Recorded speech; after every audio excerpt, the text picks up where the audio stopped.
ನಾವು ಕೂಡ ಜ್ಞಾ ನಾವು ಕೂಡ ಜ್ಞಾನಿಗಳ ಅಂತಹ ಸರ್ವಜ್ಞನ ವಚನಗಳು ಸಾವಿರಾರು. ಅಂತ ಜನಪದ ಜ್ಞಾನಿಯಾಗಿದ್ದಂತಹ ಸರ್ವಜ್ಞನ ವಚನಗಳು ಬಹಳ ಶ್ರೇಷ್ಠತೆಯನ್ನು ಕನ್ನಡ ಸಾಹಿತ್ಯದಲ್ಲಿ ಪಡೆದುಕೊಂಡಿವೆ. ಆ ಸರ್ವಜ್ಞ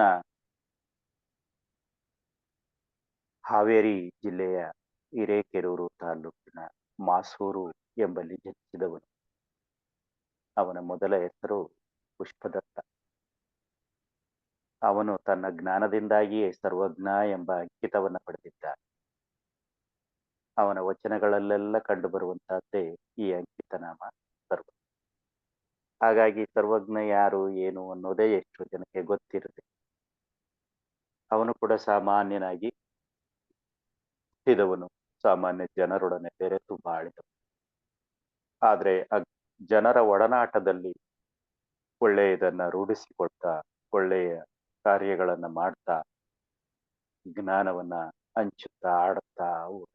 ಹಾಗೆ ಆಡುತ್ತಾ ಹೋದ ವಚನಗಳನ್ನ ನಂತರದ ಕಾಲದಲ್ಲಿ ಸಂಗ್ರಹಿಸಿ ಅದನ್ನ ಎಲ್ಲರಿಗೆ ತಿಳಿಸುವ ಕೆಲಸ ಕನ್ನಡ ಸಾಹಿತಿಗಳಿಂದ, ಕವಿಗಳಿಂದ, ಸಂಶೋಧಕರಿಂದ ಆಗ್ತಾ ಇದೆ.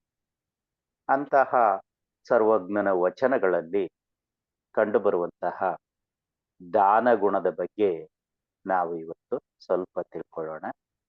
ದಾನವನ್ನ ಕುರಿತು ಅವರು ಬರೆದಿರ್ತಕ್ಕಂತಹ ಕೆಲವು ತ್ರಿಪದಿಗಳನ್ನು, ವಚನಗಳನ್ನ ನಾವಿಲ್ಲಿ ನೋಡೋಣ.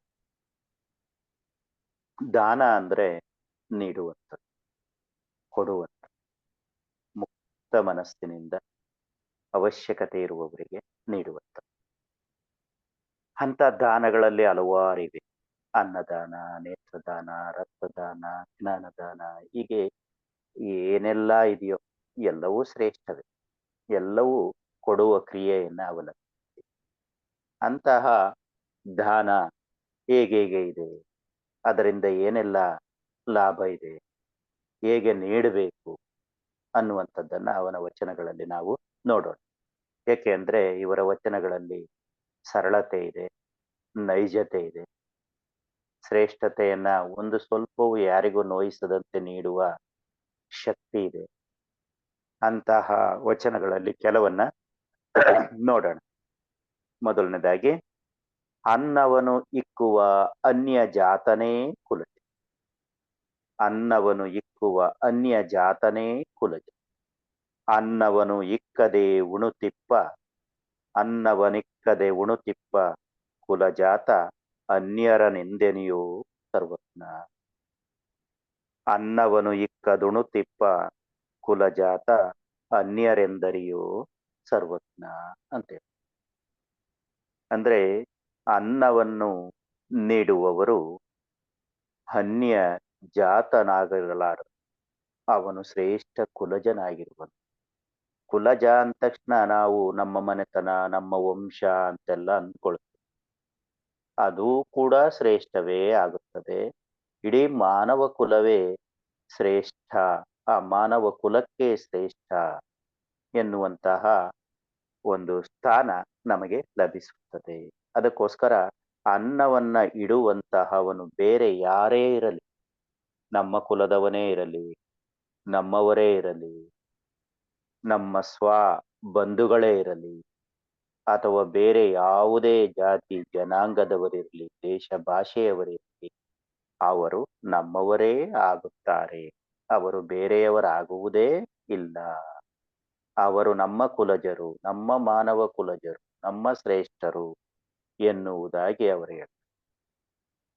ಅದನ್ನ ಬಿಟ್ಟು ಕೊಡದೆ, ನೀಡದೆ, ಅನ್ನ ನೀಡದೆ ಊಟ ಮಾಡ್ತಕ್ಕಂಥವ್ರು, ಅಂದ್ರೆ ಅನ್ನವನ್ನ ಕೊಡಿ ಅಂತೇಳಿ ಭಿಕ್ಷೆ ಕೇಳಲಿಕ್ಕೆ ಬಂದಾಗಲೂ ಕೂಡ ಕೊಡದೆ ತಾನಾಗಿಯೇ ತಾನು ತನ್ನ ಪಾಡಿಗೆ ತಾನು ಊಟ ಮಾಡ್ತಕ್ಕಂಥವನು ಕುಲಜನಲ್ಲ. ಅವನು ಮಾನವ ಕುಲಕ್ಕೆ ಅರ್ಹನಲ್ಲ, ಮಾನವನಾಗಿ ಬಾಳಲಿಕ್ಕೂ ಅರ್ಹನಲ್ಲ ಅನ್ನುವಂಥದ್ದನ್ನ ಈ ವಚನದಲ್ಲಿ ಹೇಳ್ತಾರೆ. ಅಂದ್ರೆ ಕನಿಷ್ಠ ಅನ್ನದಾನವನ್ನಾದರೂ ಮಾಡು, ಅದು ಶ್ರೇಷ್ಠ ದಾನಗಳಲ್ಲಿ ಒಂದಾಗಿದೆ. ತಿಂದು ಬದುಕುವುದು ಮಾತ್ರವಲ್ಲ, ತಿನ್ನಲಿಕ್ಕೆ ಬಯಸುವವರು ಯಾಚಿಸುವವರಿಗೂ ಕೂಡ ಸ್ವಲ್ಪವಾದರೂ ದಾನ ನೀಡು ಅನ್ನೋದು ಇಲ್ಲಿ ನಾವು ಕಲಿಯಬೇಕಾದ ಅಂಶ. ಹಾಗೇನೆ ಅನ್ನವನ್ನು ಹಿಕ್ಕಿ ನೀಂ ಖಿನ್ನನಾಗಲು ಬೇಡ. ಅನ್ನವನ್ನು ಹಿಕ್ಕಿ ನೀಂ ಖಿನ್ನನಾಗಲು ಬೇಡ. ಭಿನ್ನ ಭೇದಗಳು ಇಲ್ಲವಾದರೆ ಭಿನ್ನ ಭೇದಗಳು ಇಲ್ಲವಾದರೆ ಶಿವ ಜಗವ ನಿನ್ನೂ ಸಲಹುವನು ಸರ್ವಜ್ಞ. ಶಿವ ಜಗವ ನಿನ್ನೂ ಸಲಹುವನು ಸರ್ವಜ್ಞ. ಈ ವಚನದಲ್ಲಿ ಕೂಡ ಅಷ್ಟೇ. ಅನ್ನವನ್ನ ಹಿಕ್ಕಿ ನೀಂ ಖಿನ್ನನಾಗಲು ಬೇಡ. ಅನ್ನ ಇಡ್ತಾರೆ, ಅನ್ನ ಕೊಡ್ತಾರೆ, ಅಯ್ಯೋ ಬಂದ್ಬಿಟ್ಟ, ಅಯ್ಯೋ ನನಗೇ ಇಲ್ಲ, ನಾನು ಹೆಂಗ್ ಕೊಡ್ಲಿ. ಹಾಗೆ ಆ ಅನ್ನ ಕೊಟ್ಟಾದ್ಮೇಲೆ ಕೂಡ ಬೈಕೊಳ್ತಾ ಇರ್ತೀವಿ, ಬಂದ್ಬಿಡ್ತಾರೆ ಊಟ ಮಾಡೋದು, ಇದ್ದದ್ದನ್ನು ಅವ್ರಿಗೆ ಕೊಡ್ಬೇಕಾಯ್ತು, ನನಗೇ ಇಲ್ದಂಗಾಯ್ತು ಅಂತೇಳಿ ದುಃಖಿಸ್ತೇವೆ, ಬಾಧೆ ಪಡ್ತೇವೆ, ಕಷ್ಟಪಡ್ತೇವೆ, ನೊಂದ್ಕೊಳ್ತೇವೆ, ಅಯ್ಯೋ ಅಂದ್ಕೊಳ್ತೇವೆ, ಕಳವಳ ಪಡ್ತೇವೆ. ಇದು ಆಗಲೇಬಾರದು. ಕೊಟ್ಟು ನೊಂದುಕೊಳ್ಳಲೇಬಾರದು. ಕೊಟ್ಟು ಆರೈಸಬೇಕು, ಕೊಟ್ಟು ಮರೆಯಬೇಕು. ಆಗ ಮಾತ್ರ ನಮಗೆ ಶ್ರೇಷ್ಠತೆ ಲಭಿಸುತ್ತದೆ, ಜ್ಞಾನ ಲಭಿಸುತ್ತದೆ, ಪುಣ್ಯ ಲಭಿಸುತ್ತದೆ. ಇಲ್ಲದೆ ಹೋದ್ರೆ ಹಾಗೆ ಕೊಟ್ಟು ವ್ಯರ್ಥ, ಕೊಟ್ಟು ದುಃಖವನ್ನ ಅನುಭವಿಸಬೇಕಾಗುತ್ತದೆ. ಅದಕ್ಕೋಸ್ಕರ ಯಾರಿಗೇ ಆಗಲಿ ದಾನ ಮಾಡುವಾಗ ನಿರಾಳವಾದ ಮನಸ್ಸಿನಿಂದ ದಾನ ಮಾಡಬೇಕು, ನಿರ್ಮಲವಾದ ಭಾವದಿಂದ ದಾನ ಮಾಡಬೇಕು. ಅಲ್ಲಿ ಭಿನ್ನ ಭಾವಗಳನ್ನ ಎಣಿಸಲೇಬಾರದು. ಒಬ್ಬರಿಗೆ ಕೊಡಬೇಕು, ಇನ್ನೊಬ್ಬರಿಗೆ ಕೊಡಬಾರ್ದು, ನಮ್ಮವ್ರಿಗೆ ಕೊಡಬೇಕು, ಬೇರೆಯವ್ರಿಗೆ ಕೊಡಬಾರ್ದು ಅನ್ನುವಂತ ಯಾವುದೇ ಭೇದ ಭಾವ ಮಾಡದೆ ಯಾಚಿಸುವವರಿಗೆಲ್ಲರಿಗೂ ನೀಡಬೇಕು, ಕೇಳುವವರೆಲ್ಲರಿಗೂ ಕೊಡಬೇಕು, ಬೇಡುವವರಿಗೆಲ್ಲರಿಗೂ ನೀಡಬೇಕು. ಹಾಗೆ ನಿರ್ಮಲವಾದ ಭಾವದಿಂದ ಕೊಡುವಂಥದ್ದು, ಕೊಟ್ಟ ನಂತರ ಆಡಿಕೊಳ್ಳದೇ ಇರುವಂಥದ್ದು, ಕೊಟ್ಟ ನಂತರ ನೊಂದುಕೊಳ್ಳದೇ ಇರುವಂತಹದ್ದು ಮಾನವನ ಶ್ರೇಷ್ಠ ಗುಣ. ಅದು ಅವನನ್ನ ದೈವತ್ವದ ಕಡೆಗೆ ಕರೆದುಕೊಂಡು ಹೋಗುತ್ತೆ. ಯಾಕೆ ಅಂತ ಹೇಳಿದ್ರೆ ನಾವು ಕೇವಲ ಕೊಡುವ ಪಾತ್ರವನ್ನ ಮಾಡುವವರಷ್ಟೇ. ಕೊಡುವವನೆಲ್ಲವನ್ನು ಕೊಡುವವನು ಆ ಶಿವನೇ ಆಗಿದ್ದಾನೆ. ಆ ಶಿವ ಈ ಸೃಷ್ಟಿಯನ್ನೇ ಕೊಟ್ಟಿದ್ದಾನೆ, ಜಗವನ್ನೇ ಕೊಟ್ಟಿದ್ದಾನೆ, ಜಗತ್ತನ್ನೇ ನಮಗೆಲ್ಲ ನೀಡಿದ್ದಾನೆ. ಆ ಜಗತ್ತಿನಲ್ಲಿ ನಮ್ಮ ಮೂಲಕ ಇನ್ನೊಬ್ಬರಿಗೋ ಅಥವಾ ಬೇರೊಬ್ಬರಿಗೋ ಯಾರಿಗೋ ಅವಶ್ಯಕತೆ ಇರುವವರಿಗೆ ಕೊಡಿಸುತ್ತಾನೆ ಅಷ್ಟೆ. ನಮ್ಮ ಮೂಲಕ ಕೊಡಿಸುತ್ತಾನೆ. ಈ ಜಗವನ್ನ ಕೊಟ್ಟಿರುವವನು ನಿನ್ನೂ ಸಲಹುವನು. ನೀನೇನಾದ್ರೂ ಇನ್ನೊಬ್ಬರಿಗೆ ಕೊಡುವ ಕೆಲಸ ಮಾಡಿದರೆ, ದಾನ ಮಾಡುವ ಕೆಲಸ ಮಾಡಿದರೆ ನಿನ್ನನ್ನೂ ಅವನು ಸದಾ ಸಂರಕ್ಷಣೆ ಮಾಡುತ್ತಾನೆ. ಜಗವನ್ನ ಹೇಗೆ ರಕ್ಷಣೆ ಮಾಡುತ್ತಾನೋ, ಕೊಟ್ಟು ನೋಡಿಕೊಳ್ಳುತ್ತಿದ್ದಾನೋ, ಹಾಗೆ ನೀನು ಇನ್ನೊಬ್ಬರಿಗೆ ಕೊಟ್ಟಿದ್ದಾದರೆ ನಿನ್ನನ್ನೂ ಅವನು ಸದಾ ಸಲಹುತ್ತಾನೆ, ರಕ್ಷಿಸುತ್ತಾನೆ ಅನ್ನುವಂಥದ್ದನ್ನ ಈ ವಚನದಲ್ಲಿ ಹೇಳ್ತಾನೆ. ಅಂದ್ರೆ ಅನ್ನವನ್ನ ಕೊಟ್ಟು ನೊಂದುಕೊಳ್ಳಬೇಡ, ಅನ್ನ ನೀಡುವಾಗ ಭೇದ ಭಾವ ಮಾಡಬೇಡ. ಹಾಗೆ ಭೇದ ಭಾವ ಮಾಡದೇ ಇದ್ದರೆ ಶಿವನು ಜಗವನ್ನ ರಕ್ಷಿಸುವ ಹಾಗೆ ನಿನ್ನನ್ನೂ ರಕ್ಷಿಸುತ್ತಾನೆ ಎಂಬುದಾಗಿ ಈ ವಚನದಲ್ಲಿ ಹೇಳ್ತಾರೆ. ಹಾಗೆ ಮತ್ತೊಂದು ವಚನಕ್ಕೆ ಬಂದ್ರೆ, ಅನ್ನದಾನಗಳಿಗಿಂತ ಮುನ್ನ ದಾನಗಳಿಲ್ಲ, ಅನ್ನದಾನಗಳಿಗಿಂತ ಮುನ್ನ ದಾನಗಳಿಲ್ಲ, ಅನ್ನಕ್ಕೆ ಮಿಗಿಲು ಇನ್ನಿಲ್ಲ, ಅನ್ನಕ್ಕೆ ಮಿಗಿಲು ಇನ್ನಿಲ್ಲ. ಜಗದೊಳಗೆ ಅನ್ನವೇ ಪ್ರಾಣ ಸರ್ವಜ್ಞ, ಜಗದೊಳಗೆ ಅನ್ನವೇ ಪ್ರಾಣ ಸರ್ವಜ್ಞ. ಅಂದ್ರೆ ಅನ್ನದಾನ ಅತ್ಯಂತ ಶ್ರೇಷ್ಠ ದಾನ. ಅದಕ್ಕಿಂತ ಮಿಗಿಲಾದ ದಾನ ಈ ಭೂಮಿಯ ಮೇಲೆ ಇಲ್ವೇ ಇಲ್ಲ ಅಂತೇಳಿ ಶ್ರೇಷ್ಠರು ಹೇಳ್ತಾರೆ. ಯಾಕೆ ಅಂದ್ರೆ ಅನ್ನಕ್ಕಾಗಿ ಜನ ಏನೆಲ್ಲ ಮಾಡುವರೋ ಅದನ್ನು ಊಹೆ ಮಾಡಕ್ಕೂ ಸಾಧ್ಯ ಇಲ್ಲ. ಅನ್ನಕ್ಕಾಗಿಯೇ ಭಿಕ್ಷೆ ಬೇಡ್ತಾರೆ, ಹೀನಾಯ ಸ್ಥಿತಿಯಲ್ಲಿ ಕೇಳ್ಕೊಳ್ತಾರೆ, ಅಥವಾ ಕಳ್ತನ ಮಾಡ್ತಾರೆ, ಮೋಸ ಮಾಡ್ತಾರೆ, ವಂಚನೆ ಮಾಡ್ತಾರೆ. ಈ ಅನ್ನಕ್ಕಾಗಿಯೇ ಅವನು ಹೀನಾಯ ಸ್ಥಿತಿಗೆ ಇಳ್ತಾನೆ. ಅಂತ ಹೀನಾಯ ಸ್ಥಿತಿಗೆ ಇಳಿಯುವಂತ ವ್ಯಕ್ತಿಗೆ, ಹಸಿದವನಿಗೆ ಸ್ವಲ್ಪ ಅನ್ನ ಇಟ್ರೆ ಅದಕ್ಕೆ ಶ್ರೇಷ್ಠವಾದ ಪುಣ್ಯ ಲಭಿಸುತ್ತದೆ. ಅದಕ್ಕೋಸ್ಕರ ಅನ್ನವನ್ನ ನೀಡಲೇಬೇಕು. ಹಸಿದವರಿಗೆ ಅನ್ನ ನೀಡುವುದು ಬಹಳ ಶ್ರೇಷ್ಠವಾದ ಕಾರ್ಯ. ಅದಕ್ಕಿಂತ ಮಿಗಿಲಾದ ಶ್ರೇಷ್ಠವಾದ ಅತ್ಯುನ್ನತವಾದಂತ ಮಾಡಬೇಕಾದ ಕೆಲಸ ಈ ಭೂಮಿ ಮೇಲೆ ಬೇರೊಂದು ಇಲ್ಲವೇ ಇಲ್ಲ. ಅದಕ್ಕೆ ಹೇಳ್ತಾರೆ ಅನ್ನಕ್ಕೆ ಮಿಗಿಲು ಇನ್ನಿಲ್ಲ. ಅನ್ನಕ್ಕೆ ಮಿಗಿಲಾದಂಥದ್ದು ಇನ್ನೇನು ಇಲ್ಲ. ಅದನ್ನೇ ಮೊದಲು ಕೊಡಲು ಕಲಿಯಬೇಕಾದಂಥದ್ದು ಈ ಜಗತ್ತಿನಲ್ಲಿ. ಯಾಕೆ ಅಂತ ಹೇಳಿದ್ರೆ ಅನ್ನವೇ ಪ್ರಾಣ. ನಾವೀಗ ಧ್ಯಾನಕ್ಕೆ ಬಂದ್ಮೇಲೆ ಅಂದ್ಕೊಂಡಿದೀವಿ ಉಸಿರೇ ಪ್ರಾಣ ಅಂತ. ಆದ್ರೆ ಸಾಮಾನ್ಯ ಜನ ನಾವೇನ್ ಅಂದ್ಕೊಂಡಿರ್ತಾರೆ ಅಂತ ಹೇಳಿದ್ರೆ ಅನ್ನವೇ ಪ್ರಾಣ, ಅನ್ನ ಇಲ್ದೆ ಬದುಕಲಾರೆ, ಅನ್ನ ಇಲ್ದೆ ಪ್ರಾಣ ಇರ್ಲಾರದು ಅನ್ನುವಂತಹ ಜ್ಞಾನದಲ್ಲಿರ್ತಾರೆ. ಅದಕ್ಕೋಸ್ಕರ ಅನ್ನ ನೀಡುವುದೇ ಪ್ರಾಣ ಉಳಿಸಿದಷ್ಟು ಪ್ರಾಣಕ್ಕಾಗಿ ಅನ್ನ ಬೇಕು, ಪ್ರಾಣ ಉಳಿಸಿಕೊಳ್ಳಲಿಕ್ಕಾಗಿ ಅನ್ನ ಬೇಕು. ಅಂತ ಅನ್ನವನ್ನ ಯಾರು ನೀಡುವರೋ ಅವರು ಬಹಳ ಶ್ರೇಷ್ಠ. ಅದೇ ಎಂಥ ಶ್ರೇಷ್ಠತೆ ಅಂತ ಹೇಳಿದ್ರೆ ಹೇಳ್ತಾರೆ ಸಕಲ ವಿದ್ಯೆಗಳಲ್ಲಿ ಮೇಟಿ ವಿದ್ಯೆಯೇ ಮೇಲು. ಎಲ್ಲ ಜ್ಞಾನವನ್ನ ಪಡೆಯುವುದಕ್ಕಿಂತ ಆತ್ಮಜ್ಞಾನ ಪಡೆಯುವುದೇ ಮೇಲು ಅಂತೇಳಿ ಹೇಳ್ತಾರೆ. ಬ್ರಹ್ಮಜ್ಞಾನ ಪಡೆಯುವುದೇ ಶ್ರೇಷ್ಠವಾದ, ದೈವಜ್ಞಾನ ಶ್ರೇಷ್ಠವಾದ. ಅಂತ ದೈವಜ್ಞಾನ ಪಡೆಯುವುದು ಎಷ್ಟು ಶ್ರೇಷ್ಠವೋ ಅನ್ನ ನೀಡುವುದು ಅಷ್ಟೇ ಶ್ರೇಷ್ಠ ಎಂಬುದಾಗಿ ನಾವು ಅರಿತು ಅನ್ನದಾನವನ್ನ ಮಾಡಬೇಕು. ಹಾಗಾಗಿ ದಾನದಲ್ಲಿ ಅತ್ಯಂತ ಶ್ರೇಷ್ಠವಾದ ದಾನ ಅನ್ನದಾನ. ಯಾಕೆ ಅಂದ್ರೆ ಅದು ಪ್ರಾಣವನ್ನ ಉಳಿಸುತ್ತದೆ. ಹಾಗೆ ದಾನ ಮಾಡುವಾಗ ಏನನ್ನ ನಾವು ಮರಿಬೇಕು ಅನ್ನೋದನ್ನ ಇನ್ನೊಂದು ವಚನದಲ್ಲಿ ಹೇಳ್ತಾರೆ. ದಾನ ಭಕ್ತಿಗಳಲ್ಲಿ ನಾನು ಮರೆದಿರಬೇಕು. ದಾನ ಭಕ್ತಿಗಳಲ್ಲಿ ನಾನು ಮರೆದಿರಬೇಕು. ನಾನೆಂಬ ರೋಗ ನೀಗಿದರೆ, ನಾನೆಂಬ ರೋಗ ನೀಗಿದರೆ ಗುರು ಬೋಧೆ ತಾನೇ ಫಲಿಸುವುದು ಸರ್ವಜ್ಞ. ನಾನೆಂಬ ರೋಗ ನೀಗಿದರೆ ಗುರು ಬೋಧೆ ತಾನೇ ಫಲಿಸುವುದು ಸರ್ವಜ್ಞ. ಅಂದ್ರೆ ನೋಡಿ ಇಲ್ಲೂ ಅಷ್ಟೇ, ದಾನ ಮಾಡುವಾಗ ನಾನು ಅನ್ನುವ ಭಾವವನ್ನ ಬಿಡಬೇಕು. ನಾನು ಕೊಟ್ಟೆ, ನಾನು ನೀಡಿದೆ, ನನ್ನಿಂದಲೇ ಈ ಎಲ್ಲ ಕಾರ್ಯಗಳು ನಡೆಯುತ್ತಿರುವುದು, ನಾನೇ ಮಾಡುತ್ತಿರುವುದು ಅನ್ನುವಂತ ಅಹಂಕಾರದಿಂದ ಕೊಡುವುದನ್ನ ಬಿಡಬೇಕು. ಕೊಡುವಾಗ ನಾನು ಅನ್ನುವ ಭಾವವನ್ನ ಬಿಡಬೇಕು. ಅಂದ್ರೆ ಹೇಳ್ತೀವಿ ನಾವು ಬಲಗೈಯಲ್ಲಿ ಕೊಟ್ರೆ ಎಡಗೈ ಗೊತ್ತಾಗಬಾರ್ದು, ಆ ರೀತಿ ಕೊಡ್ಬೇಕು. ನಾನು ಕೊಟ್ಟಿದ್ದು ಯಾರಿಗೂ ತಿಳಿಯಬಾರದು, ಸ್ವತಃ ನನಗೂ ಕೂಡ ಅದು ತಿಳಿಯಬಾರದು. ಆ ರೀತಿಯಲ್ಲಿ ಕೊಡುವುದೇ ನಾನು ಇಲ್ಲದಂತೆ ಕೊಡು. ಅಂದ್ರೆ ನಾನು ಅನ್ನುವಂತ ಅಹಂಭಾವ, ಗರ್ವ, ಶ್ರೇಷ್ಠತೆಯ ಭಾವ ಕೂಡ ನಮ್ಮಲ್ಲಿ ಇರಬಾರದು. ಹಾಗೆ ಏನೂ ಇಲ್ಲದೆ ನಿರ್ಮಲವಾದ ಭಾವದಿಂದ ಕೊಡುವಂಥದ್ದು ಶ್ರೇಷ್ಠ. ಅದಕ್ಕೆ ದಾನ ಮಾಡುವಾಗಲಿ, ಭಕ್ತಿಯನ್ನ ತೋರಿಸುವಾಗಲಾಗಲಿ ನಾವು ನಾನು ಅನ್ನುವಂತಹ ಅಹಮ್ಮನ್ನ ಬಿಡಬೇಕು. ಅಹಮ್ಮನ್ನ ಬಿಟ್ಟು ಕೊಡುವುದೇ ನಮ್ಮ ಈ ಭವರೋಗದಿಂದ ಮುಕ್ತರಾಗುವಂತಹ ಶ್ರೇಷ್ಠ ದಾನ.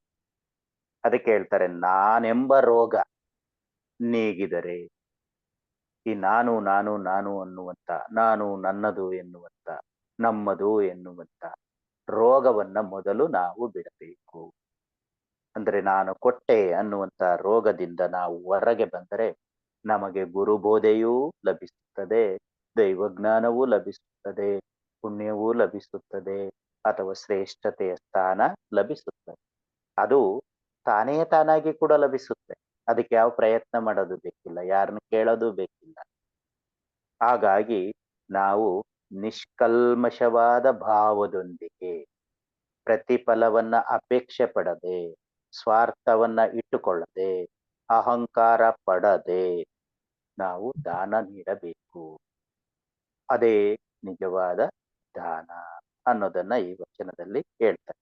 ಅಂದ್ರೆ ಕಿಂಚಿತ್ ಅಹಂಕಾರ ಪಡದೆ ನಾವು ದಾನ ಮಾಡೋದನ್ನ ರೂಢಿಸಿಕೊಳ್ಳಬೇಕು. ಆಗ ಮಾತ್ರ ದಾನಕ್ಕೆ ಅರ್ಥ ದೊರೆಯುತ್ತದೆ ಅಂತ ಹೇಳಿ. ಹಾಗೆ ದಾನ ಅನ್ನುವಂಥದ್ದು ಬಹಳ ಶ್ರೇಷ್ಠವಾದದ್ದು. ಒಂದು ಹೋಲಿಕೆಯ ಮೂಲಕ ಹೇಳ್ತಾರೆ ಇನ್ನೊಂದು ವಚನದಲ್ಲಿ. ಏನಂತ ಹೇಳಿದ್ರೆ ದಾನಿಗೂ ದೀನನಿಗೂ, ಜ್ಞಾನಿಗೂ ಅಜ್ಞಾನಿಗೂ, ದಾನಿಗೂ ದೀನನಿಗೂ, ಜ್ಞಾನಿಗೂ ಅಜ್ಞಾನಿಗೂ, ಮಾನಿಗೂ ಮಾನಹೀನನಿಗೂ, ಮಾನಿಗೂ ಮಾನಹೀನನಿಗೂ ಸಿಂಹ ಶ್ವಾನದಂತರವು ಸರ್ವಜ್ಞ. ಮಾನಿಗೂ ಮಾನಹೀನನಿಗೂ ಸಿಂಹ ಶ್ವಾನದಂತರವು ಸರ್ವಜ್ಞ. ನೋಡಿ, ಇಲ್ಲಿ ಹೋಲಿಕೆ ಮಾಡಿರ್ತಾರೆ. ಸಿಂಹ ಅನ್ನುವಂತ ಶ್ರೇಷ್ಠ ಧೈರ್ಯ, ಶಕ್ತಿ ಮತ್ತು ರಾಜತ್ವಕ್ಕೆ ಸಂಕೇತ. ನಾಯಿ ಹೀನಾಯವಾದ, ಚಂಚಲವಾದ ಸ್ಥಿತಿಗೆ ಸಂಕೇತವಾಗಿ ಹೇಳ್ತಾರೆ. ನಾವು ಸಿಂಹದಂತೆ ಆಗ್ಬೇಕಪ್ಪ ಅಂತ ಹೇಳಿದ್ರೆ ದಾನ ಮಾಡ್ಬೇಕು. ಯಾಕೆ ಅಂತ ಹೇಳಿದ್ರೆ ದಾನಿ ಕೊಡ್ತಕ್ಕಂಥವ್ನು, ದೀನ ಬೇಡ್ತಕ್ಕಂಥವ್ನು. ಹಾಗೆ ಬೇಡುವವನಿಗೂ ಕೊಡುವವನಿಗೂ ಬಹಳ ಜಗಜಾಂತರ ವ್ಯತ್ಯಾಸ ಇರುತ್ತೆ. ಹಾಗೆ ಜ್ಞಾನಿಗೂ ಅಜ್ಞಾನಿ, ಜ್ಞಾನಿ ಶ್ರೇಷ್ಠನೆನಿಸಿದರೆ ಅಜ್ಞಾನಿ ಕನಿಷ್ಠನೆನಿಸುವ.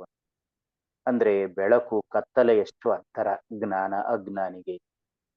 ಹಾಗೆ ಮಾನಹೀನ, ಮಾನವಂತನಾಗಿ ಗೌರವ ಮರ್ಯಾದೆಗಳಿಗೆ ಎದರಿ ಜೀವನ ನಡೆಸುವ, ಅಥವಾ ಜ್ಞಾನವನ್ನ ಅಥವಾ ಶಕ್ತಿಯನ್ನ ಸದಾ ಮರ್ಯಾದೆಯಿಂದ ಜೀವಿಸಲಿಕ್ಕೇ ಬಳಸುವವನು ಅನ್ನುವಂಥವನು ಮಾನವಂತ.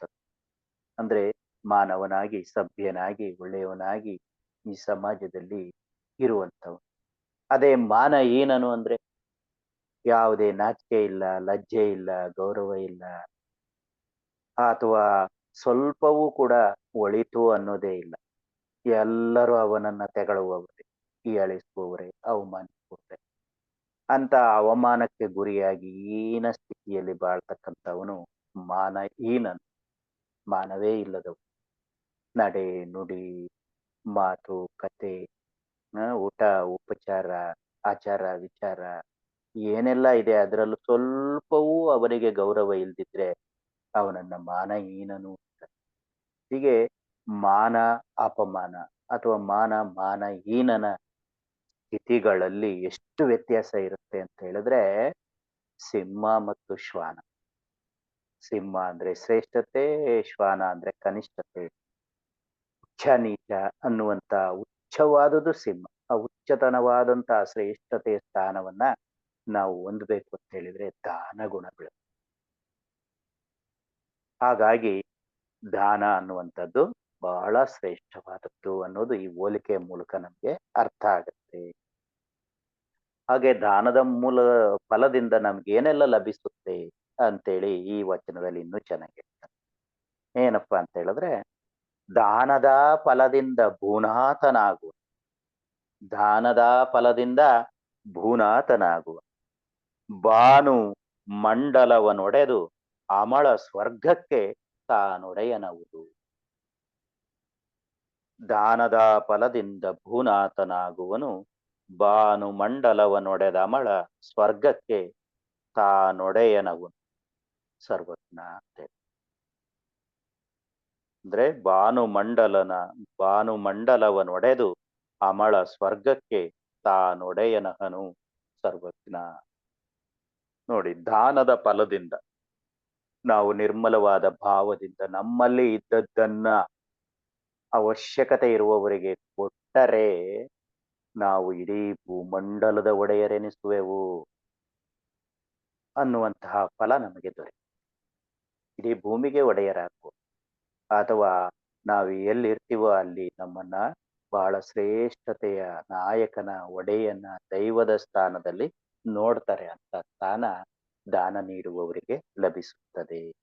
ದಾನದ ಫಲದಿಂದ ಭೂನಾಥನಾಗ, ಭೂಮಿಗೆ, ಭೂಮಂಡಲಕ್ಕೆ, ಈ ಲೋಕಕ್ಕೆ ಅವನು ಒಡೆಯನಾಗ.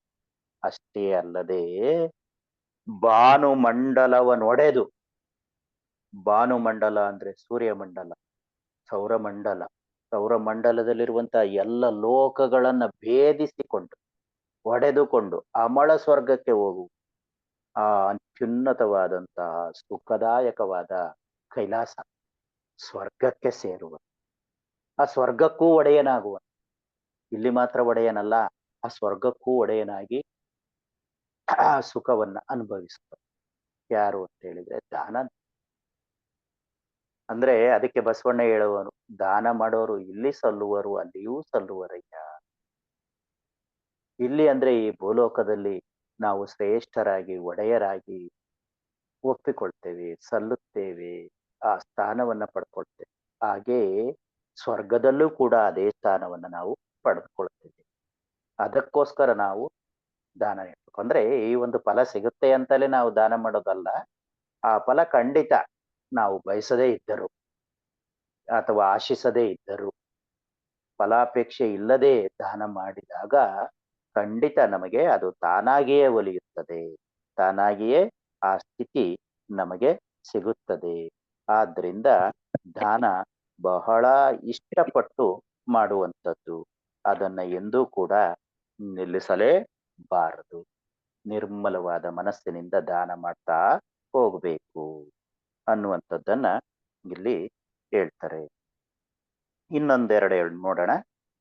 ಹೇಳ್ತಾರೆ ದಾನ ಹೇಗಿರುತ್ತೆ ಅನ್ನೋದಕ್ಕೆ ಹೇಳ್ತಾರೆ.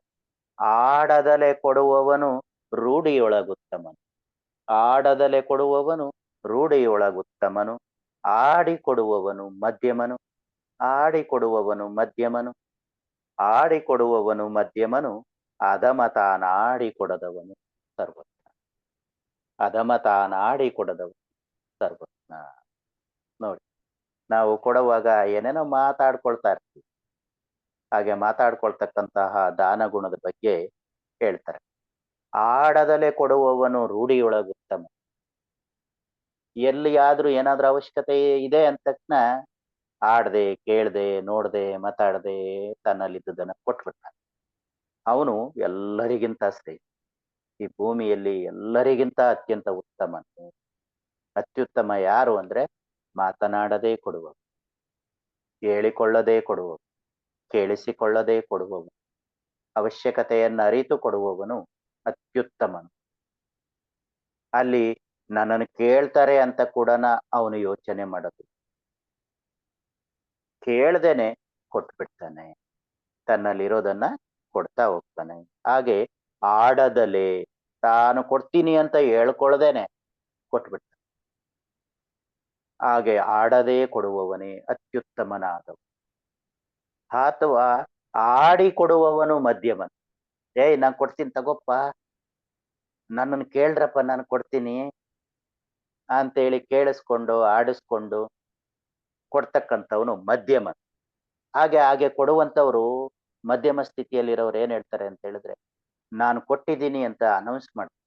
ಎಲ್ರು ಮುಂದೆ ಹೇಳ್ಬೇಕು, ಎಲ್ರು ನನ್ನನ್ನು ಗುರ್ಸೋ ಹಾಗೆ ಮಾಡ್ಬೇಕು ಅನ್ನೋದನ್ನ ಬಯಸ್ತಾರೆ. ಇವರು ಮಧ್ಯಮರು. ಅವ್ರೇನು ಅಂತ ಹೇಳಿದ್ರೆ ಆಸೆ ಪಡ್ತಾರೆ. ಅವರು ಒಂದು ರೀತಿಯ ಆ ಭಾವವನ್ನ ಹೊಂದಿರ್ತಾರೆ. ಹಾಗಾಗಿ ಅವರು ಉನ್ನತ ಸ್ಥಾನದಲ್ಲಿರದೆ ಒಂದು ಸ್ವಲ್ಪ ಕೆಳ ಹಂತದಲ್ಲಿ ಮಧ್ಯಮ ಸ್ಥಾನದಲ್ಲಿ ಇರ್ತಾರೆ. ಹಾಗಾಗಿ ಆಡಿಕೊಡುವವನು ಮಧ್ಯಮನು. ಆಡ್ಕೊಂಡು ಬೇಡ್ಕೊಂಡು ತಾನ ಆಸೆ ಪಟ್ಕೊಂಡು ಕೊಡ್ತಕ್ಕಂಥವನು ಯಾವಾಗ್ಲೂ ಮಧ್ಯಮ ಸ್ಥಾನದಲ್ಲೇ ಇರ್ತಾರೆ. ಇನ್ನು ಕೆಲವರು ಇರ್ತಾರೆ, ಏಯ್ ನನ್ನನ್ನು ಕೇಳಪ್ಪ ನಾನು ಕೊಡ್ತೀನಿ, ಏಯ್ ನನ್ನ ಹತ್ರ ಬಂದು ಇಸ್ಕೊಂಡು ಹೋಗು, ಹೀಗೆ ಹೇಳ್ತಾನೆ, ಕೊಡ್ತಾನೆ, ವಾಗ್ದಾನ ಮಾಡ್ತಾನೆ, ನಾನು ಕೊಟ್ಟೆ ಕೊಡ್ತೀನಿ ಅಂತ ಎಲ್ಲರ ಮುಂದೆ ಹೇಳ್ಕೊಳ್ತಾನೆ. ಆದ್ರೆ ಹೋದಾಗ ಕೊಡೋದೇ ಇಲ್ಲ. ಅಥವಾ ಆಗ ಬಾ, ಈಗ ಬಾ, ನಾಳೆ ಬಾ, ಇಲ್ಲ ಇಂಥ ದಿವ್ಸ ಬಾ, ಇಲ್ಲ ಆ ದಿನ ಕೊಡ್ತೀನಿ, ಹೀಗೆ ಒಂದೊಂದು ರಾಗ ಆಡ್ತಿರ್ತಾರೆ, ನೆಪಗಳನ್ನ ಹೇಳ್ತಿರ್ತಾರೆ. ಆದ್ರೆ ಎಲ್ರ ಮುಂದೆ ಮಾತ್ರ ನಾನು ಕೊಡ್ತೀನಿ ಅಂತ ಗರ್ವದಿಂದ ಹೇಳ್ಕೊತಿರ್ತಾರೆ. ಹೀಗೆ ಹೇಳ್ಕೊಂಡು ಅಥವಾ ಹೊಗಳಿಸ್ಕೊಳ್ಳಲಿಕ್ಕೋಸ್ಕರ ಅಹಂಕಾರದಿಂದ ಜಂಬ ಕೊತ್ಕೊಂಡು ಕೊಡದೇ ಇರ್ತಕ್ಕಂಥವ್ರು, ಕೊಡ್ಲಿಕ್ಕೆ ಆಟ ಆಡಿಸ್ತಕ್ಕಂಥವ್ರು ಅಥವಾ ಕೊಡ್ಲಿಕ್ಕೆ ಪದೇ ಪದೇ ಓಡಾಡಿಸ್ತಕ್ಕಂಥವ್ರು ತೀರಾ ನೀಚರು, ಅವರು ಅಧಮರು ಅಂತೇಳಿ ಸರ್ವಜ್ಞ ದಾನಕ್ಕೆ ಸಂಬಂಧಪಟ್ಟ 3 ಗುಣಗಳು ಹೇಳ್ತಾರೆ. ಅತ್ಯುತ್ತಮ, ಉತ್ತಮ, ಅಧಮ. ಅಂದ್ರೆ ದಾನ ಕೊಡುವವನು ಏನೊಂದೂ ಬಯಸದೆ, ಏನೊಂದೂ ಹೇಳ್ಕೊಳ್ಳದೆ ಕೇಳ್ಕೊಳ್ಳದೆ ಕೊಡ್ತಕ್ಕಂಥವನು ಅತ್ಯುತ್ತಮನಾಗಿರ್ತಾನೆ. ಹೇಳ್ಕೊಂಡು ಕೇಳ್ಕೊಂಡು ಕೊಡ್ತಕ್ಕಂಥವನು ಮಧ್ಯಮನಾಗಿರ್ತಾನೆ. ಹೇಳಿಯೂ ಕೂಡ ಕೊಡದೇ ಇರ್ತಕ್ಕಂಥವನು ನೀಚನಾಗಿರ್ತಾನೆ, ಅಧಮನಾಗಿರ್ತಾನೆ ಅನ್ನುವಂಥದ್ದನ್ನ ಈ ವಚನದಲ್ಲಿ ನೋಡ್ತೇವೆ. ಅದೇ ರೀತಿಯ ಅರ್ಥ ಇನ್ನೊಂದು ವಚನ ಕೊಡುತ್ತೆ ಅವ್ರದ್ದು. ಆಗ ಬಾ, ಈಗ ಬಾ, ಹೋಗಿ ಬಾ ಎನ್ನದಲೇ ಆಗಲೇ ಕರೆದು ಕೊಡುವವನ ಧರ್ಮ ಒನ್ನಾಗದೆ ಬಿಡದು ಸರ್ವಜ್ಞ. ಒನ್ನಾಗದೆ ಬಿಡದು ಸರ್ವಜ್ಞ. ಆಗ ಬಾ, ಈಗ ಬಾ, ಹೋಗಿ ಬಾ ಎನ್ನದೆ. ಅಂದ್ರೆ ಕೊಡ್ತೀನಿ ಅಂತ ಹೇಳಿರ್ತಾನೆ. ಹಾಗಾಗಿ ಅವನು ಅವನ ಬಳಿಗೆ ಹೋದಾಗ, ಇಲ್ಲಪ್ಪ ಈಗ ಇಲ್ಲ, ನಾಳೆ ಬಾ, ಇಲ್ಲ ನಾಡಿದ್ದು ಬಾ, ಇಲ್ಲ ಇವತ್ತಿಲ್ಲ ಹೋಗಿ ಬಾ, ಈ ರೀತಿ ಅವನು ತನ್ನ ನೆಪವನ್ನ ಹೇಳ್ತಾ ಬರ್ತಾನೆ. ಅದನ್ನ ಬಿಟ್ಟು ಆಗಲೇ ಕರೆದು ಕೊಡುವವನು, ಆಗಲೇ ಕರೆದು ಕೊಡುವವನು. ಯಾರಾದ್ರೂ ಕೇಳ್ತಾ ಇದ್ದಾರೆ, ಯಾರಾದ್ರೂ ದಾನ ಬಯಸ್ತಾ ಇದ್ದಾರೆ, ಏನಾದ್ರೂ ಒಂದು ಕಾರ್ಯ ಮಾಡ್ಲಿಕ್ಕೆ ಹೊರಟಿದ್ದಾರೆ ಅಂದಾಗ ಅವರನ್ನ ತಾನಾಗಿಯೇ ಕರೆದು ತಗೋಪ್ಪ ನನ್ನ ಹತ್ರ ಇದೆ ಅಂತ ಹೇಳಿ ಕೊಡ್ತಕ್ಕಂಥವನಿದನಲ್ಲ, ಅವನು ಅತ್ಯಂತ ಶ್ರೇಷ್ಠ. ಅವನಿಗೆ ಹಣ ಸಂಪತ್ತು ಅಥವಾ ಅವನು ಏನು ಕೊಡ್ತಾನೋ ಅದು ಅವನ ಬಳಿಗೆ ತಾನಾಗಿಯೇ ಬಂದು ಬೀಳುವುದು. ಅದಕ್ಕೆ ಹೇಳ್ತಾರೆ ಒನ್ನಾಗದೆ ಬಿಡೋದು ಸರ್. ಅವನೊಂದು ಸ್ವಲ್ಪ ಹಣ ಕೊಟ್ರೆ ಅವನ ಜೀವನದ ತುಂಬಾ ಒನ್ನಿನಂತ ಸಂಪದ್ಭರಿತ ಸ್ಥಿತಿ ಸದಾ ಲಭಿಸುತ್ತದೆ. ಅದಕ್ಕೆ ನಾವೇನ್ ಹೇಳ್ತೀವಿ ಅಂತ ಹೇಳಿದ್ರೆ, ಹಂಚಿದಷ್ಟು ಹೆಚ್ಚುತ್ತದೆ. ತೆಲುಗಿನಲ್ಲಿ ದಂಪತಿ ಸರ್ ಯಾವಾಗ್ಲೂ ಹೇಳ್ತಾ ಇದ್ರು, ಅಥವಾ ಬೇರೆ ಎಲ್ಲಾ ಪಿರಮಿಡ್ ಮಾಸ್ಟರ್ಗಳು ಏನ್ ಹೇಳ್ತಾರೆ, ಪಂಚಿತೆ ಪೆಂಚುಂತಿ. ಅಂದ್ರೆ ನಾವು ಏನನ್ನ ಕೊಡ್ತೇವೋ ಅದು ನಮ್ಮ ಬಳಿಗೆ ಹೆಚ್ಚೆಚ್ಚಾಗಿ ದೊರೆಯುತ್ತೆ, ಬರುತ್ತೆ. ಪ್ರಕೃತಿ ನಾವೇನ್ ಮಾಡ್ತೀವೋ ಅದನ್ನ 10 ಪಟ್ಟು ಕೊಡ್ತದೆ ಅಥವಾ 100 ಪಟ್ಟು ಕೊಡ್ತದೆ. ಅಂದ್ರೆ ನಾವು ಕೇಳದೆ ಕೊಟ್ರೆ ಅದು ಮತ್ತಷ್ಟು ಮತ್ತಷ್ಟು ಮತ್ತಷ್ಟು ಹೆಚ್ಚಿನ ಪ್ರಮಾಣದಲ್ಲಿ ಬರ್ತಾ ಹೋಗುತ್ತೆ ಅನ್ನೋದನ್ನ ಈ ಸರ್ವಜ್ಞನ ವಚನದಲ್ಲಿ ನಾವು ನೋಡ್ಬೋದು. ಅದಕ್ಕೋಸ್ಕರ ನಾವು ಯಾರಾದ್ರೂ ಕೇಳಿದಾಗ ಬಾ, ಈಗ ಬಾ, ನಾಳೆ ಕೊಡ್ತೀನಿ, ಆನಂತರ ಕೊಡ್ತೀನಿ, ಇಷ್ಟು ಕೊಡ್ತೀನಿ, ಅಷ್ಟು ಕೊಡ್ತೀನಿ ಅಂತ ಏನು ಅಂದ್ಕೊಳ್ಳದೆ ನಾವು ಕೇಳದೇನೆ ಕೊಡುವಂತ ಕೆಲಸ ಮಾಡಿದಾಗ ನಾವು ಕೊಟ್ಟಂತದ್ದು ಮತ್ತಷ್ಟು ಮತ್ತಷ್ಟು ನಮಗೆ ಲಭಿಸುತ್ತದೆ. ಹಾಗಾಗಿ ಕೊಡೋದನ್ನ ನಾವು ರೂಢಿಸ್ಕೋಬೇಕು ಅನ್ನೋದನ್ನ ನಾವಿಲ್ಲಿ ಅರ್ಥ ಮಾಡ್ತೀವಿ. ಹಾಗೆ ಕೊಡ್ತಕ್ಕಂತ ಅವನು ಏನಾಗ್ತಾನೆ, ಇದು ಬಹಳ ಶ್ರೇಷ್ಠವಾದಂತಹದ್ದು ವಚನ, ಬಹಳ ಅತ್ಯುತ್ತಮವಾದ ವಚನ. ದಾನಕ್ಕೆ ಹೇಳ್ತಾನೆ, ಈ ವಂಗೆ ದೇವಂಗೆ ಆವುದಂತರವಯ್ಯ, ಈ ವಂಗೆ ದೇವಂಗೆ ಯಾವುದಂತರವಯ್ಯ, ಆ ದೇವನು ಜಗಕ್ಕೆ ಕೊಡುತ್ತೀಹನು ಕೈಯಾರ ಈವನೇ ದೇವ ಸರ್ವಜ್ಞ, ಕೈಯಾರ ಈವನೇ ದೇವ ಸರ್ವಜ್ಞ. ಕೊಡುವವನು ಏನೋ ಸಾಕ್ಷಾತ್ ದೇವನೇ ಆಗಿರ್ತಾನೆ ಅನ್ನುವಂಥದ್ದನ್ನ ಈ ವಚನದಲ್ಲಿ ಹೇಳ್ತಾರೆ. ಅಂದ್ರೆ ಕೊಡುವವರೇ ದೇವರು, ದಾನ ನೀಡುವವರೇ ದೇವ, ದಾನಿಯೇ ದೈವ. ಅದಕ್ಕೆ ನಮ್ಮ PSSM ನಲ್ಲಿ ಏನ್ ಹೇಳ್ತೀವಿ, ದಾನವೇ ಧರ್ಮ, ಧರ್ಮವೇ ಪುಣ್ಯ, ಪುಣ್ಯವೇ ಭೋಗ. ಅದಕ್ಕೋಸ್ಕರ ದಾನವನ್ನ ಈ ವಂಗೆ ದೇವಂಗೆ ಯಾವುದಂತರ, ಕೊಡುವವನಿಗೂ ದೇವರಿಗೂ ಯಾವುದೇ ವ್ಯತ್ಯಾಸ ಇಲ್ಲ, ಒಂದು ಸ್ವಲ್ಪವೂ ಅಂತರ ಇಲ್ಲ. ದೇವನೇ ಆಗಿರು, ಕೊಡುವವನೇ ದೇವನ. ದೇವನು ಜಗವ ಕೊಡುತ್ತೀಹನು, ಜಗಕ್ಕೆ ಕೊಡುತ್ತೀಹನು. ದೇವರು ಇಡೀ ಜಗತ್ತಿಗೆ ಕೊಡ್ತಾನೆ, ಯಾರ್ಯಾರಿಗೆ ಏನೇನ್ ಬೇಕೋ ಎಲ್ಲವನ್ನು ಕೊಡ್ತಾನೆ. ಹಾಗಾಗಿ ಈ ಜಗತ್ತಿಗೆ ಕೊಡ್ತಕ್ಕಂತಹ ದೇವನು ಹೇಗಿರುವನೋ ಹಾಗೆ ಇಲ್ಲಿ ಯಾರು ಏನು ಬಯಸ್ತಾರೋ, ಏನ್ ಅವಶ್ಯಕತೆ ಇರುತ್ತೋ ಅದನ್ನ ಕೊಡ್ತಕ್ಕಂಥವನು ಕೂಡ ಆ ದೇವರಿಗೆ ಸಮಾನ. ನಮ್ಮ ಸುತ್ತಮುತ್ತ ಇರ್ತಕ್ಕಂಥವ್ರಿಗೆ ಏನ್ ಅವಶ್ಯಕತೆ ಇರ್ತದೋ ಅದನ್ನ ಕೊಡ್ತಕ್ಕಂಥವನು ದೇವರಿಗೆ ಸಮಾನನು, ಆ ವ್ಯಕ್ತಿ ದೇವನೇ ಆಗು ಅನ್ನೋದು ಈ ವಚನದಲ್ಲಿ ಅಡಗಿದೆ. ಅಂದ್ರೆ ಜನರಿಗೆ ನಾವು ಕೈಯಲ್ಲಿ ಏನಾಗುತ್ತೋ ಅದನ್ನ ಕೊಡ್ತಾ ಹೋಗ್ಬೇಕು. ಹಾಗಾಗಿ ದಾನ ಗುಣ ಅನ್ನುವಂಥದ್ದು ಪ್ರತಿಯೊಬ್ಬರಲ್ಲೂ ಬೆಳೆಯಬೇಕು. ಆ ದಾನ ಗುಣವೇ ನಮ್ಮನ್ನ ಮಾನವತ್ವದಿಂದ ದೈವತ್ವದ ಕಡೆಗೆ ಕರೆದುಕೊಂಡು, ಯಾಕೆ ಅಂದ್ರೆ ಇದು ದೈವ ಗುಣ, ಶ್ರೇಷ್ಠವಾದ ಗುಣ, ಮಾನವನನ್ನ ಮಾಧವತ್ವಕ್ಕೆ ಕರೆದುಕೊಂಡು ಹೋಗ್ತಕ್ಕಂತಹ ಗುಣ. ಆ ಗುಣವೇ ಪ್ರತಿಯೊಬ್ಬರಲ್ಲೂ ಬೆಳೆಯಬೇಕಾದಂಥದ್ದು. ಅದರಲ್ಲೂ ಧ್ಯಾನಿಗಳಲ್ಲಿ, ಧ್ಯಾನ ಮಾಸ್ಟರ್ಗಳಲ್ಲಿ ಇರಬೇಕಾದಂತ ಅವಶ್ಯಕವಾದಂತ ಗುಣ ದಾನ ಗುಣ. ಅಂತ ದಾನ ಗುಣ ಸರ್ವಜ್ಞ ಎಲ್ಲರಲ್ಲಿಯೂ ಕಾಣಬೇಕು. ಎಲ್ಲರಲ್ಲಿಯೂ ಬೆಳೆಯಬೇಕು ಅನ್ನುವಂಥದ್ದನ್ನ ತನ್ನ ವಚನಗಳಲ್ಲಿ ಬಹಳ ಹೋಲಿಕೆಗಳೊಂದಿಗೆ ಶ್ರೇಷ್ಠತೆಯೊಂದಿಗೆ ಅರ್ಥಪೂರ್ಣವಾಗಿ ಹೇಳಿದ್ದಾರೆ. ಹಾಗಾಗಿ ದಾನ ಅನ್ನುವಂಥದ್ದು ನಮ್ಮಲ್ಲಿ ರೂಢಿಗತವಾಗ್ಲಿ ರಕ್ತಗತವಾಗ್ಲಿ ಅಂತೇಳಿ ಆಶಿಸ್ತಾ ಪ್ರತಿಯೊಬ್ಬರು ತಮ್ಮಲ್ಲಿದ್ದದ್ದನ್ನ ದಾನ ಮಾಡುವಂತಾಗ್ಲಿ. ಯಾವುದಾದರೂ ಸರಿ ಅವಶ್ಯಕತೆ ಇದ್ದಾಗ ಏನು ಯೋಚಿಸದೆ ಕೊಡುವಂಥದ್ದನ್ನ ಕಲಿಯಬೇಕು. ಹಾಗೆ ಕಲಿಯೋಣ. ಅದರಲ್ಲೂ ವಿಶೇಷವಾಗಿ ನಮ್ಮ PSSM ಅಲ್ಲಿ ಅನ್ನದಾನಕ್ಕಿಂತಲೂ ಮಿಗಿಲಾದದ್ದು ಜ್ಞಾನದಾನ ಅಂತೀವಿ. ಆ ಜ್ಞಾನದಾನವೂ ಕೂಡ ಯಾರಲ್ಲಿ ಯಾವ ಜ್ಞಾನ ಇರುತ್ತೋ ಅದನ್ನ ಹಂಚುವಂತ ಕೆಲಸ, ಯಾರಿಗೆ ಏನ್ ಅವಶ್ಯಕತೆ ಇರುತ್ತೋ ಅದನ್ನ ಕೊಡುವಂತ ಕೆಲಸ PSSM ಅಲ್ಲಿ ಸದಾ ನಡೀತಾ ಇರ್ಲಿ ಅಂತೇಳಿ ಆಶಿಸುತ್ತಾ ಕೆಲವು ವಚನಗಳ ಬಗ್ಗೆ ನನಗೆ ತಿಳಿದಷ್ಟು ಹಂಚಿಕೊಳ್ಳುವ ಕೆಲಸ ಮಾಡಲಿಕ್ಕೆ ಅವಕಾಶ ಕೊಟ್ಟಿದ್ದಕ್ಕೆ PSSM ಮೈಸೂರವರಿಗೆ, ನನ್ನನ್ನು ಆಹ್ವಾನಿಸಿದ ವಿನಯ್ ಸರ್ ಅವರಿಗೆ ಹಾಗೂ ಸ್ವಾಗತಿಸಿದಂತ ಮೇಡಮ್ ಅವ್ರಿಗೆ ಮತ್ತು PSSM ಮೈಸೂರು ಬಳಗಕ್ಕೆ ಹಾಗೂ ಕೇಳಿರ್ತಕ್ಕಂತಹ ಎಲ್ಲ ಧ್ಯಾನಿಗಳಿಗೆ ಧ್ಯಾನ ಮಾಸ್ಟರ್ಗಳಿಗೆ ತುಂಬ ಹೃದಯದ ಧನ್ಯವಾದಗಳು. ಇಂಥ ಜ್ಞಾನವನ್ನ ಹಂಚ್ಕೊಳ್ಳಿಕ್ಕೆ ಜ್ಞಾನವನ್ನ ಧಾರೆ ಎರಿತಾ ಇರ್ತಕ್ಕಂಥ ನಮ್ಮ ಪ್ರಿಯ ಗುರುಗಳು ಬ್ರಹ್ಮರ್ಷಿ ಪಿತಾಮಹ ಡಾಕ್ಟರ್ ಸುಭಾಷ್ ಪತ್ರಿಜಿಯವರಿಗೆ ಅನಂತ ಅನಂತ ಪ್ರಣಾಮಗಳನ್ನು ಸಲ್ಲಿಸ್ತಾ ನನ್ನ ಮಾತಿಗೆ ವಿರಾಮ ಇರ್ತೇನೆ.